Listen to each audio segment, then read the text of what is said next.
pourquoi toutes ces injustices, pourquoi ces esclaves, qu'est-ce qu'on aurait fait? On l'aurait crucifié, on en aurait pu parler. Donc je veux dire, ça aurait été impossible d'avancer ce type de réflexion, et c'est devenu une réalité. Pourquoi? Parce que l'Empire romain s'est écroulé. Donc, est-ce qu'on peut arriver vraiment à jouer la transition? Si on parle de la finance, bon, on voit bien que c'est le problème, mais en même temps, la finance est le pilier de l'Empire américain qui a remplacé l'Empire romain. Donc, est-ce qu'on peut vraiment arriver à transformer ce système par une transition progressive? C'est vraiment pour moi la question qui se pose. Donc, partant de là, qu'est-ce qu'il faut faire? Parce que je crois qu'il ne faut pas être négatif. Donc, je crois qu'il faut essayer d'imaginer des solutions, de créer, de mener une réflexion positive vers l'avenir, et puis de réfléchir au système de valeurs. Je crois que nous l'avons évoqué à différentes reprises. Je pense qu'il est important de penser à la façon d'élargir le champ de conscience, à réfléchir à un nouveau système de valeurs qui nous permet de faire évoluer la société vers une transition positive en évitant si possible les ruptures. Merci. Léna. Alors, que vais-je pouvoir dire après? L'opportunité, pour moi, enfin, déjà, j'ai le sentiment que notre génération, enfin, je peux simplement parler pour moi, mais on est né à une période assez extraordinaire de l'histoire de l'humanité, dans le sens où, ben voilà, comme vous l'évoquiez, c'est soit on transcende justement, il y a cette transformation dans un sens positif, où il y a une rupture, et je crois que c'est quelque chose que j'appréhende pas totalement encore, mais je sens ça de manière assez viscérale. Mais ce que je trouve extraordinaire, c'est qu'en fait ça nous pousse vraiment à l'humain à se transcender, à aspirer à quelque chose de meilleur et à se poser des questions peut-être fondamentales qui ne s'est pas vraiment posées, enfin qui n'a pas eu à se poser auparavant, comme qu'est-ce qui rend un être humain humain, qu'est-ce qui rend véritablement heureux, justement cette recherche de sens, qu'est-ce qui lui apporte de la joie, qu'est-ce que la véritable richesse pour nous, enfin, c'est des questions que je ne me posais pas du tout il y a 10 ans, et maintenant ça fait partie de mon quotidien. Et le risque, en même temps, c'est justement de rentrer dans, je ne sais pas le mot en français, ni en anglais d'ailleurs, en japonais, dans, pas le désespoir, mais comment dire, despair, de se dire on ne va pas y arriver, enfin je veux dire... Résignation, oui, résignation aussi peut-être. Devant le constat de la réalité actuelle, enfin, parfois c'est vrai que moi j'ai qu'une seule envie, c'est de retourner à Hawaï parmi les dauphins, mais ce n'était pas après des années passées avec eux, le message que j'ai reçu, alors je ne sais pas si c'est la part des dauphins ou si c'est juste une partie de moi qui me disait bon bah c'est bien de nager avec les dauphins, mais voilà, tu es née humaine pour une raison, et puis tu as des choses à faire. Tu as quelque chose à contribuer, et donc voilà, et donc c'est de revenir justement à cette réalité humaine, à la réalité parisienne, et de dire d'accord, comment est-ce que je peux traduire ou transposer cette espèce de magie, cet univers de rêve presque que j'ai vécu dans l'eau avec les dauphins, dans cette réalité très concrète. Et c'est un vrai questionnement auquel je n'ai pas vraiment de réponse définitive, mais ce qui m'enthousiasme, c'est de rencontrer justement, de mettre en lien avec les acteurs du changement comme vous, et de voir déjà que des initiatives très concrètes existent. Alors je ne pense pas que je suis vraiment, je pense que je suis la moins bien placée pour parler de la monnaie, parce que c'est un truc dont on parle depuis 4 ans et je commence enfin à appréhender la chose. Ils échangent des billets, les dauphins? Comment eux, ils s'échangent tout court, je crois, très librement. Mais je pense que oui, enfin, les dauphins, ils sont vraiment dans cette économie du don, dans le sens où, pour eux, les liens entre individus est sacré. Je crois que c'est un cétologue qui disait ça, un spécialiste justement de Cachalot. C'est que peut-être que les liens sociaux entre ces cétacés étaient peut-être plus importants que les liens sociaux entre humains, parce que justement, ils ne savaient pas de maison ou de structure, et que en fait, la maison, c'était la famille, c'était la tribu, et que chaque individu devait absolument dépendre sur l'autre pour leur survie, pour leur bien-être, juste pour leur épanouissement, pour leur bonheur. Et donc voilà, eux, ils s'échangent de manière très libre. Je crois qu'ils sont, qui baignent dans cet esprit vraiment collectif, tout en continuant à exister en tant qu'individu. Et ça, j'ai vraiment remarqué en étant avec eux. Voilà, et puis une chose que je voulais rajouter sur la monnaie, parce qu'il y a quelques jours, j'ai participé justement avec Marc Tirel à une soirée qui était organisée par un ami que certains d'entre vous doivent connaître, qui s'appelle Étienne Hayem. C'est Decathlon en fait qui fait la recherche justement sur les monnaies complémentaires. Et il vient juste de lancer une initiative, un projet de monnaie locale régionale Île-de-France qui a aussi pour but de créer et de mettre en œuvre ce qu'il appelle l'économie symbiotique. Alors, je ne sais pas si certains d'entre vous, parce que je ne vais pas me risquer de parler d'économie symbiotique parce que je ne fais pas toute l'expertise. Mais enfin, moi, ça m'a véritablement interpellée dans le sens où, comment dire, j'ai pris des notes.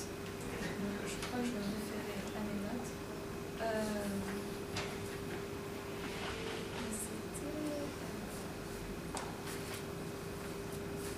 Oui. C'était en fait une économie, il décrivait ça comme une économie au service de l'humain et du vivant, qui allie la restauration écologique et des liens sociaux avec le développement économique. Alors, ça va être une monnaie entre entreprises, entre organisations en première partie, et après, ils espèrent pouvoir intégrer des gens, des citoyens comme nous dans le système, et serait une monnaie parallèle qui viendrait s'inscrire en parallèle à l'euro. Et donc voilà. Il y a une création monétaire extraordinaire. Je reviens de Copenhague, où j'ai découvert l'épervier, une monnaie tout à fait nouvelle. C'est des œuvres d'art qui ont la forme d'un billet de banque, sauf que chaque billet de banque, entre guillemets, n'est pas de banque, c'est des billets d'artistes, en fait. C'est des œuvres d'art uniques. Et elles s'échangent, et grâce à ces œuvres que font les artistes, elles sont distribuées à Copenhague, et on peut payer son restaurant avec un billet artistique. Enfin, c'est une invention tout à fait intéressante, et évidemment, à travers ces milliers de billets artistiques, entre guillemets, qui circulent dans la ville librement, il y a aussi une libération de la créativité étonnante. Donc, c'est pour donner des exemples de la manière dont on peut réinventer nos échanges.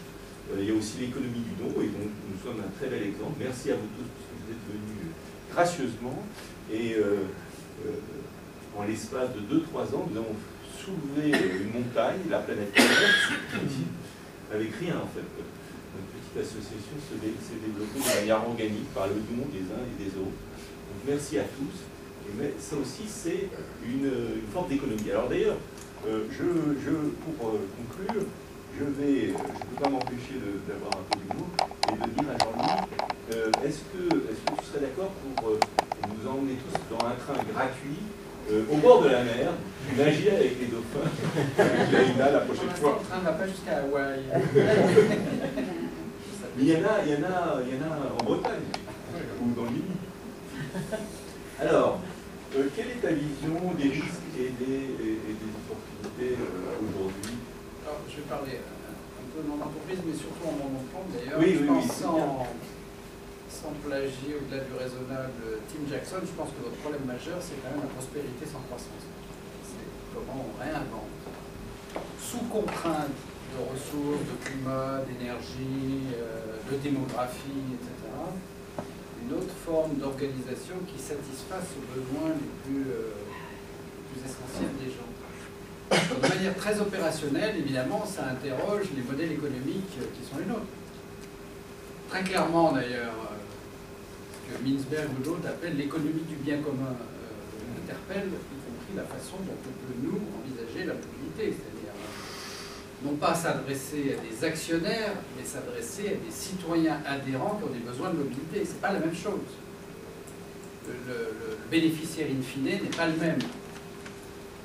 Et finalement, changer de modèle économique comme ça réinterpelle évidemment la monnaie, ça a été dit tout à l'heure. D'ailleurs, si j'en crois François Langlais, là, qui a écrit La fin de la mondialisation, l'histoire des dettes est assez curieuse. Depuis l'Antiquité grecque, aucune dette n'a jamais été remboursée. Donc la nôtre, ça sera pareil. Donc il faut remettre les choses dans le bon ordre. L'énergie essentielle de la gouvernance aujourd'hui des États, des entreprises, c'est comment on évite de la dette, on la rembourse, alors que le vrai sujet n'est plus celui-là. C'est comment on ne va pas rembourser la dette et on va s'occuper des choses essentielles. Heureusement que tu parles à ton nom personnel. Tout le monde le sait. Alors, après, deuxième effet, ça c'est l'effet des réseaux sociaux, des technologies de l'information, etc. C'est sûr que ça crée finalement, entre les parties prenantes, un type de relation qui est par définition déhiérarchisée, avec des horizontales, et qu'à ce moment-là, la création de valeur pour les citoyens n'est plus du tout de même nature. Les réseaux sociaux entraînent en plus, ça c'est un phénomène extrêmement intéressant, la reterritorialisation des projets.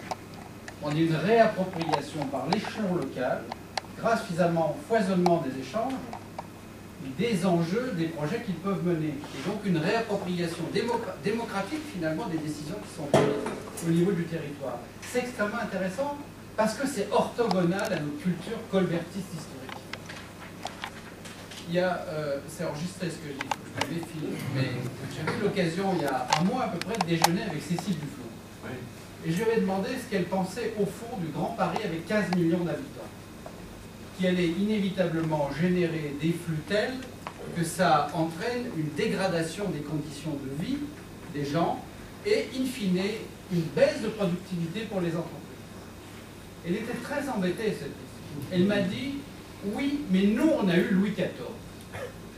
Autrement dit, il y a encore dans les esprits l'idée que la taille, la puissance fait la prospérité, alors que demain, c'est le territoire et c'est probablement des échelles beaucoup plus humaines qui vont faire la prospérité.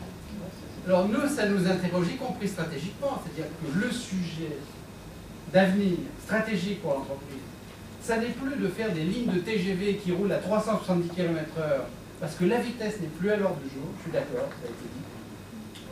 Jean Biard l'a très bien théorisé, mais c'est parfaitement vrai, qu'en période de crise, de chômage, la valeur du temps diminue. Ça, on sait le démontrer. On sait le démontrer. Et que par conséquent, il faut trouver d'autres ressorts beaucoup plus décentralisés pour organiser des mobilités capillaires qui reformatent les solidarités territoriales et la cohésion sociale. C'est ça notre enjeu stratégique pour de vrai. Et donc il faut inverser les logiques. Ce n'est pas la très grande vitesse et les très grands projets qui font la légitimité des entreprises. C'est la capacité à organiser le capillaire et les solidarités territoriales qui feront la légitimité des entreprises de demain. Merci beaucoup. Est-ce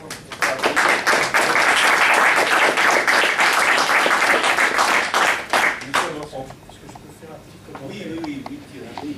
D'abord, je suis tout à fait d'accord avec ce que vous avez dit. Je vais faire un commentaire sur l'intervention d'Alexandre tout à l'heure sur l'Empire romain. Les livres d'histoire, et c'est très proche de ce que tu viens de dire sur Louis XIV, les livres d'histoire ont tendance à présenter la chute de l'Empire romain comme une époque catastrophique. En fait, à partir du IIIe siècle, on a eu un mouvement extraordinaire en Égypte, enfin dans l'endroit qui s'appelle aujourd'hui l'Égypte, qui est la création des gnostiques. Il y a des gens qui disent, bon, les prêtres nous racontent tout un tas de choses, mais ce qui est important, c'est la gnose, c'est-à-dire l'accès à la connaissance, indépendamment des églises. Alors, en plus, évidemment, mouvement scientifique, puisque c'est les premiers qui ont calculé la dimension de la Terre. Eratosthène avec... donc c'est quand même pas mal pour l'époque. Et ce mouvement gnostique se propage en Bulgarie. Après, ce sont les Cathares, mais ça c'est seulement au XIIe siècle. On a tendance à penser que l'Empire romain est une époque de chute, alors qu'en fait c'est une époque dans laquelle le pouvoir temporel s'effondre, mais le pouvoir spirituel augmente. Mais en même temps, évidemment, il y a eu, à cette chute de l'Empire romain, la création de Saint-Benoît, des ordres monastiques, la règle de Saint-Benoît. Donc, nouvelle discipline, façon d'organiser sa vie au quotidien, avec toutes les choses des moines, et ça a donné après une productivité extraordinaire. Donc, c'est une époque extrêmement intéressante pour nous, la chute de l'Empire romain. Oui, si tu veux, mais tu ne fais que renforcer l'intérêt du parallèle. On peut se demander si ce n'est pas le seul moyen, effectivement, de renouveler le système de valeurs, et si en fait on ne va pas aller vers un effondrement de l'ensemble du système, disons, économique, accompagné, il faut l'espérer, d'un renouvellement de la recherche spirituelle, de la connaissance, sous des formes que nous n'arrivons pas encore à identifier exactement. Comment se sont passés, parce que la bonne nouvelle, c'est qu'il y a eu d'autres révolutions. Ce passage de la chasse cueillette à l'ère agraire a correspondu à une transformation, une invention sociétale extraordinaire d'une ampleur considérable. La transformation de la société féodale à la société industrielle, avec la Renaissance, a été aussi une période extraordinaire et foisonnante, avec une transformation complètement des paradigmes, des systèmes de valeurs. On était dans une société où la hiérarchie est une des valeurs essentielles pour passer à une valeur d'égalité. Aujourd'hui, on voit émerger des nouvelles valeurs comme l'unité dans la diversité. C'est autre chose que l'égalité, parce que là, on parle bien de diversité. D'ailleurs, il y a un élan extraordinaire aujourd'hui de défense de la diversité, de la biodiversité, de la diversité des manières de vivre, etc. Thierry, toi qui as beaucoup étudié ça au niveau anthropologique, au niveau de l'ensemble de l'espèce humaine, comment se sont passées les grandes transformations au niveau planétaire et comment réagissaient les élites à ces époques? C'est chaque fois une transformation combinée technique et société. C'est-à-dire que le passage du néolithique, c'est vers moins 8000, entre moins 8000 et moins 10 000, c'est la construction du village, c'est surtout l'agriculture, c'est-à-dire les premiers jardins, en quelque sorte. Et ça se passe en même temps qu'un réchauffement climatique, c'est-à-dire que la Mésopotamie devient particulièrement cultivable, etc. Donc cette transformation-là, elle est extrêmement importante, puisque c'est la première fois, en effet, que l'homme se met à modeler la nature, en quelque sorte. Alors après, cette agriculture va se transformer progressivement. Je dirais qu'il y a, ce qui est important aussi, c'est de connaître la révolution du XIIe siècle, le XIIe, XIIIe siècle, qui commence par le départ aux croisades des chevaliers. Et l'absentéisme de la classe dirigeante, c'est essentiel pour l'évolution des sociétés. Donc le fer était supposé être réservé aux militaires, avec ça qu'on fabriquait les armures et les épées, et bon, les chevaliers partent. Alors ils partent d'ailleurs parce que l'Église était assez mécontente, ils pillaient un peu partout, y compris les monastères. Donc on présente les croisades comme un acte de foi extraordinaire. En fait, c'était un petit peu aller voir en Terre Sainte si j'y suis. Donc, et les intendants qui gèrent les outils à fabriquer le fer, et bien ils vont les utiliser pour faire des sautes de charrue. Les râteaux, les serpillères, c'est tout l'outillage agricole, d'où productivité agrée, d'où le fonctionnement. Alors, en petites unités locales, parce qu'effectivement les propriétaires des grandes fermes sont partis, d'où la difficulté des monastères à faire rentrer leurs redevances, parce que c'était le bras séculier qui obligeait les gens à payer.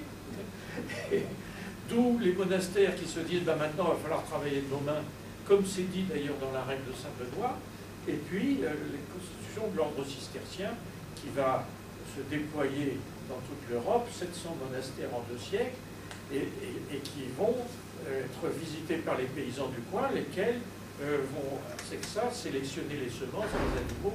Donc extraordinaire éclosion de productivité rurale et artisanale. Alors dans le cas de la révolution industrielle, eh bien, on aura aussi un absentéisme de classe dirigeante. Et ça, c'est Louis XIV. Donc, comment organiser l'absentéisme de la classe dirigeante? On va les envoyer nager avec les autres. Louis XIV, il a vécu sa jeunesse dans la fronde. Il était complètement traumatisé. Hein. Le film qui montre la prise de pouvoir par Louis XIV, de Rossellini, est tout à fait éloquent.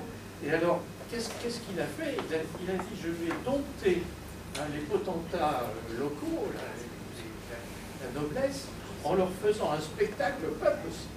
Et effectivement, c'était à la limite une drag queen. Des perruques invraisemblables, des chaussures, des longues. Alors tout le monde rapidement, qu'est-ce qu'il a encore inventé?